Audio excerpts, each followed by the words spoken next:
नमस्ते, श्रावूज किचनमध्ये तुमचे स्वागत आहे। मी आज बनवत आहे बीटच्या वड्या। त्यासाठी एक मोठे बीट मी किसून घेतले आहे। कढई गरम करून त्यामध्ये आपण किसलेले बीट घालून ते चांगले हलवून घ्यावे। आणि त्यामध्ये मी 1 वाटी साखर, वेलची पूड, चिमटभर मीठ घातलेले आहे आणि ते सर्व आपण एकत्र चांगले हलवून घ्यावे। साखर घातल्यानंतर त्याला पाणी सुटते। सुटलेले पाणी मध्यम गॅसवर चांगले आटवून घ्यावे आणि ते एकसारखे हलवत राहावे। येथे तुम्ही बघू शकता थोडेसे पाणी आटलेले आहे।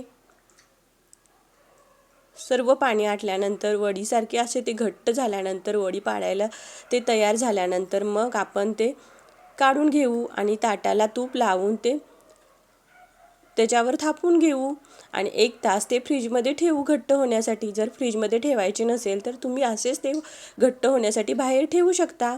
आता आपण त्याच्या छान अशा वड्या पाडून घेऊ। कोणत्याही आकारामध्ये तुम्ही त्या वड्या पाडू शकता। येथे तुम्ही बघू शकता माझ्या छान अशा वड्या पडलेल्या आहेत। मी काजू आणि बदामनी त्याला छान असे डेकोरेशन केलेले आहे। येथे तुम्ही बघू शकता आपली वडी छान अशी झालेली आहे। ही वडी खायला ही खूप खमंग लागते आणि ती 4-5 दिवस टिकते। त्यामुळे ही बीटची वडी करून तुम्ही नक्की बघू शकता कशी झाली आहे आपली बीटची वडी। धन्यवाद।